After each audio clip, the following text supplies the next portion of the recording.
The sun had barely broken through the canopy of the rainforest, and already the jungle was alive with a chorus of calls, screeching parrots, whirring insects, and the distant guttural roars of howler monkeys. A thick mist clung to the trees, curling around their trunks like ghosts reluctant to leave. For many, this stretch of forest near the edge of the Amazon basin was an untamed wilderness, a place of danger and secrets. For Captain Helena Vargas and her rescue team, it was their home turf. Helena adjusted the straps of her pack, her gaze fixed on the map spread across a weathered log. Her team, 4 seasoned rescuers trained in both animal control and human emergencies, waited in silence. They were used to her methods, calm, precise, never rushed. She traced her finger along the river that snaked through the dense green.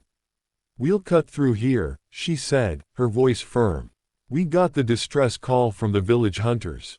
Something's gone wrong with one of the dogs. A mastiff. They said it was dragged into the undergrowth." Her second in command, Luis, frowned. "Dragged? By what? A jaguar?" Helena shook her head. "No. They said it was a python.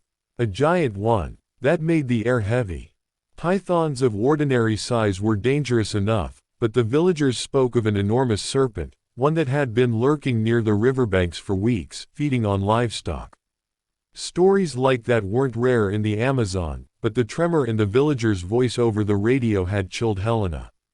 This wasn't an exaggeration. The team moved swiftly, machetes slicing through thickets, boots sinking into the damp earth. Every sound seemed amplified in the oppressive silence between animal calls, the rustle of leaves, the crack of branches. They were trained, but each of them knew they were walking into the territory of something far stronger than themselves. It was Luis who first heard the muffled growl. He raised his fist to halt the group. The sound came again, low and strained, like the last defiance of an animal trapped. They hurried toward it, following the trail of churned soil and crushed plants until they stumbled upon a clearing. Helena froze. Her breath caught in her chest. There, thrashing on the forest floor, was the mastiff. Its powerful body was nearly swallowed by a colossal python, scales gleaming dark green and gold in the shafts of sunlight. The serpent's muscular coils were wrapped tight around the dog's torso, its head angled toward the mastiff's throat. The dog's eyes bulged, teeth bared in a desperate snarl, legs kicking weakly against the crushing force. "Dios mío," whispered Mateo, the youngest of the team. "It's massive." The python's body stretched at least 30 feet, thick as a tree trunk, pulsing with terrifying strength as it squeezed. Each coil tightened with a sickening creak of ribs under pressure. The mastiff let out a strangled yelp, then went limp for a moment before thrashing again. Helena's instincts surged. "We don't have minutes. We have seconds." The team sprang into action. Luis dropped his pack and yanked free a hooked pole used for controlling large animals. Mateo fumbled for the long-bladed machete strapped to his thigh, his hands shaking. Rosa, the medic, already had rope in her grip, knowing they would need to pull fast if they managed to pry the snake off. "Luis, go for the head," Helena shouted. "Mateo, help me with the coils." The clearing erupted in chaos. Luis darted forward, thrusting the pole against the python's thick neck, forcing its massive head to the ground. The serpent hissed, a sound like steam escaping from a vent, and its body rippled with furious energy. Helena and Mateo heaved at one of the coils, straining to loosen it from the mastiff's chest. The dog whimpered, its tongue lolling from its mouth. The coil resisted, muscles beneath the python's scales flexing with monstrous power. It was like trying to pry apart 2 steel cables fused together. "Pull harder," Helena barked, sweat streaming down her temple.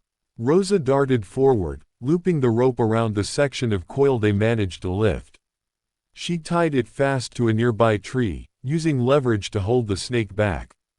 The python thrashed violently, nearly knocking Luis off his feet. His pole bent alarmingly under the pressure, the serpent's head snapping dangerously close to his leg. For a second, fear threatened to unravel them. The jungle seemed to close in, the humid air heavy with the stench of musk and blood. Then Helena's voice cut through. "Focus. We saved the dog." Her hands, raw from friction, dug under another coil. Together with Matteo, she yanked. This time, the coil gave slightly. Rosa shoved another rope in, securing it. Bit by bit, they pried the python away from the mastiff's body. The dog gasped, chest heaving as air rushed into its crushed lungs. Its eyes flickered open, desperate and wild. That flash of life reignited the team's resolve. The python, enraged, shifted its focus. It uncoiled a section of its body and whipped it toward Helena, knocking her back into the dirt. She grunted, the wind knocked from her lungs, but she rolled aside just in time as the serpent lunged, jaws gaping wide enough to engulf her arm. Luis jammed the pole sideways into its mouth, straining to hold it back. "Move, Cap," he shouted. Helena scrambled up, blood trickling from a gash on her forearm. Her machete gleamed as she swung it down on the thick muscles near the python's tail. The blade didn't cut through, but it bit deep enough to make the snake recoil, its hiss rattling the leaves overhead. With a final heave, Matteo and Rosa dragged the mastiff free. The dog collapsed on the ground, sides heaving, ribs visible where the fur had been stripped by the coils. Rosa dropped to her knees, checking its pulse, her hands steady despite the chaos. "It's alive," she cried. Relief washed over them for a split second, but the python wasn't finished. It whipped around, enraged, striking at the rescuers. Luis fell backward as the head lunged for him, the pole wrenched from his grasp. The serpent's jaws snapped shut just inches from his chest, teeth glinting like ivory daggers. Helena didn't hesitate. She flung herself between Luis and the snake, slashing with her machete again. The blade sliced across the python's snout, and it recoiled with a furious hiss. The jungle was a frenzy of movement, but the team held their ground. They couldn't kill the python easily, nor did they want to. Their mission was rescue, not slaughter. They needed to drive it off. "Noise!" Helena shouted. "Scare it!" Matteo fired his flare gun into the sky. A burst of red light exploded above the canopy, crackling as it fell. The python flinched, muscles tensing in confusion. Luis grabbed two metal canteens and clashed them together, the harsh clang echoing through the trees. Rosa shouted and stamped, adding to the cacophony. The giant snake, wounded and disoriented, finally withdrew. It slithered back into the undergrowth, its massive body vanishing into the green shadows like smoke dissolving into air. The forest grew silent again, save for the rasping breaths of the team and the weak whimpers of the mastiff. Helena dropped to her knees beside the dog. Its eyes, glassy but alive, met hers. She stroked its broad head gently, whispering words of reassurance. Rosa worked quickly, wrapping bandages around its chest, checking for broken bones. The mastiff trembled but didn't resist. "You're safe now, big guy," Helena murmured. The villagers arrived minutes later, drawn by the flare. Their gasps filled the clearing when they saw the dog alive, though battered, and the drag marks of the python still fresh in the earth. They helped carry the mastiff back to the village, their gratitude pouring out in words and tears. For the rescue team, it was another mission completed, but none of them would forget the sight of that monstrous python or the desperate fight for one dog's life. That night, as they sat around a fire in the village, the mastiff lay nearby on a bed of woven leaves, chest rising and falling steadily. Helena gazed at the flames, silent for a long time. Luis broke it. "You know, Captain, we've seen a lot out here, fires, floods, jaguars. But that snake, it was like something out of a legend." Helena nodded slowly. "Legends are often rooted in truth. The jungle always reminds us, it doesn't belong to us.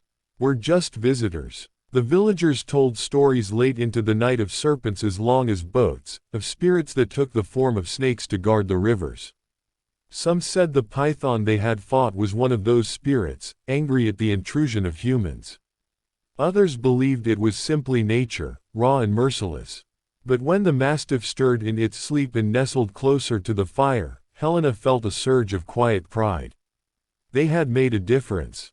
They had given life another chance in a place where death often claimed the upper hand. The jungle never forgot, and neither would they.